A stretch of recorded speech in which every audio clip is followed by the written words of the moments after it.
नमो नमः। हार्दिक अभिनंदन। स्वागत है आप सभी का एक बार पुनः अपने संस्कृत व्याकरण के यूट्यूब चैनल पे। और आज की क्लास में हम पढ़ने वाले हैं श्री शब्द से आगे बनने वाली सिद्धियां। श्री शब्द से प्रथमा के एक वचन में बनने वाली सिद्धि हमने पिछली कक्षा में पढ़ी थी। आज हम प्रथमा के और द्वितीया के द्विवचन में बनने वाली सिद्धि सीखेंगे कि वो कैसे बनती है, किस हिसाब से बनती है, कौन सा प्रत्यय वहां पे होता है, क्या क्या आदेश होते हैं, किसका लोप हो जाता है, किसकी इत संज्ञा वहां पे होती है, और आउट प्रत्यय यहाँ होता है द्विवचन से, प्रथमा द्वितीय विभक्ति के द्विवचन में। ठीक है, टय की हलंतम से इत संज्ञा होने के बाद में यहाँ पर भी औ ही शेष रहता है। इसी कारण से कोई सा भी शब्द रूप हो प्रथमा के द्विवचन में और द्वितीय के द्विवचन में सेम ही बनता है, समान बनता है, एक सा बनता है। यहाँ पे जो रूप बनने वाला है वो रूप यहाँ पे बनेगा श्री यौ। इस हिसाब से श्री यौ सिद्धि बनेगी। श्री शब्द रहेंगे दीर्घ इकारांत शब्द है, यहाँ पे नी प्रत्यांत शब्द है। श्री शब्द जो है वो नी प्रत्ययांत शब्द है और इसी कारण से ये दीर्घ इकारांत रहेगा। और यहाँ पर जो सिद्धि बनेगी वो बनेगी श्रीयो। ठीक है, श्रीयो की सिद्धि जब शुरुआत करते हैं हम तो इसके अंदर श्री शब्द रहेगा। श्री शब्दात प्रातिपदिकत्वात्, नया प्रातिपदिकात से यहाँ पे प्रातिपदिक हो जाएगा। और स्वजस मौर्चष्टाभ्याम विष्णुभ्याम व्यस नसीभाम नसी सामान्योपसुभ इति सूत्रेण। ठीक है, प्रथमा आप सूत्र लिख लेंगे, प्रथमा द्वितीया, प्रथमा और द्वितीय विभक्ति में है ना, प्रथमा द्वितीया द्विवचने कौन सा प्रत्यय यहां पे हो जाएगा, औ प्रत्यय कृते, औ प्रत्यय यहां पे हो जाएगा और यहां पे स्थिति हो जाएगी श्री प्लस औ। ठीक है, इत्यत्र। ऐसी स्थिति होने के बाद यहां पे क्या होगा, श्री शब्द स्त्रीलिंग में होने के कारण यहां पे यु स्त्राख्यो नदी सूत्र से नदी संज्ञा यहां पर प्राप्त होती है। यहां पे ले लेते हैं इसको, सूत्र आ जाएगा यु स्त्रयाख्यो नदी। ठीक है, यह सूत्र कहता है कि दीर्घ इकारांत, दीर्घ उकारांत और स्त्री शब्दों की नदी संज्ञा यहां पर होती है। तो ये इति सूत्रेण नदी संज्ञा कृते नहीं आएगा, यहां पे आएगा प्राप्ते, क्योंकि प्राप्ते का मतलब निषेध होगा। प्राप्ते का यही मतलब होता है कि ये सूत्र यहाँ पे प्राप्त होता है लेकिन काम नहीं कर पाता है। कौन सा सूत्र जो है वो इसका निषेध करता है, वो सूत्र है अपने यहाँ पे न यंग वंग स्थानाव स्त्री। ठीक है, ये सूत्र कहता है कि ऐसे शब्द रूप जिनको इयंग और उवंग आदेश होने वाले होते हैं, यहां पर क्या होता है, जो श्री शब्द होता है उसके ई को इयंग आदेश होता है। ठीक है, तो ऐसे शब्दों को जो इयंग आदेश होने वाले होते हैं वहां पर नदी संज्ञा नहीं होगी।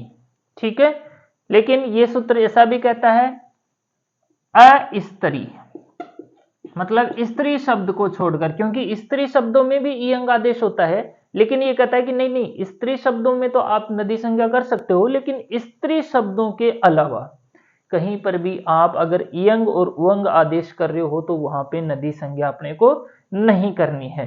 तो हम यहाँ पे इस सूत्र को लिख लेंगे, यहाँ पे ने इयंग उवंग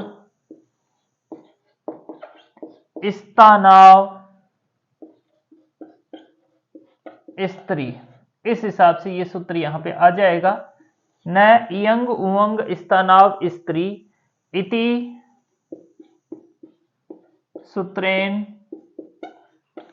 निषेधे करते। ये मना कर देता है यू स्त्राख्यो नदी को कि नहीं नहीं, यहाँ पे अगर इयंग आदेश करना है तो नदी संज्ञा अपने को नहीं करनी है। और इस हिसाब से यू स्त्राख्यो नदी उतरा हुआ मुंह लेकर के वापस अपने घर चला जाता है। स्थिति अपने पास अभी भी वही रहती है, श्री प्लस ओ। जब नदी संज्ञा नहीं होती है तो यहां पर सूत्र आ जाता है अचि स्नु धातु ब्रुवाम यवर यंग वंगो। ठीक है, ये सूत्र यहाँ पे आ जाएगा। अची स्नो धातु ब्रुवाम, अची स्नो धातु ब्रुवांग यवर यंगौ, यवो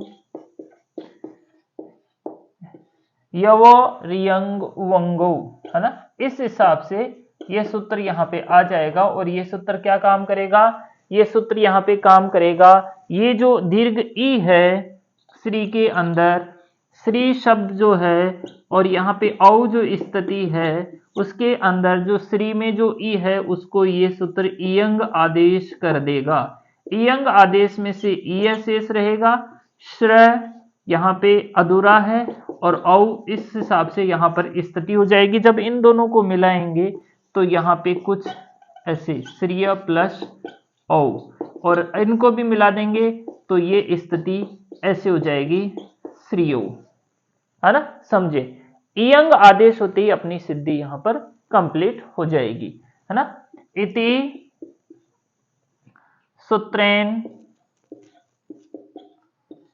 दीर्घ ई है तो यहां पर अपने को दीर्घ ई ही लिखना है। दीर्घ ई स्थानी, ये ध्यान रखना, दीर्घ ई के स्थान पर ह्रस्व इयंग आदेश होता है, ये चीज अपने को ध्यान रखनी है। इयंग आदेशे कृते, यहाँ पे इयंग आदेश यहाँ पे हो जाता है। इयंग में से जब हम इसका अनुबंध लोप करते हैं, अनुबंध लोपे, अनुबंध लोप होने के बाद में सिर्फ यहाँ पर ईय शेष रहता है, ईय, इस हिसाब से, है ना, ईय शेष रहता है। और आपस में मिलाने पर श्रियौ इति रूपम सिद्धम, और ऐसे मिलाते ही हमारी सिद्धि यहां पर बन जाती है श्रियौ। फर्क ये रहा, शब्द हमारे पास दीर्घ इकारांत था और इयंग आदेश होने से यहां पर शब्द रूप बना श्रियौ, ह्रस्व इकारांत वाला शब्द।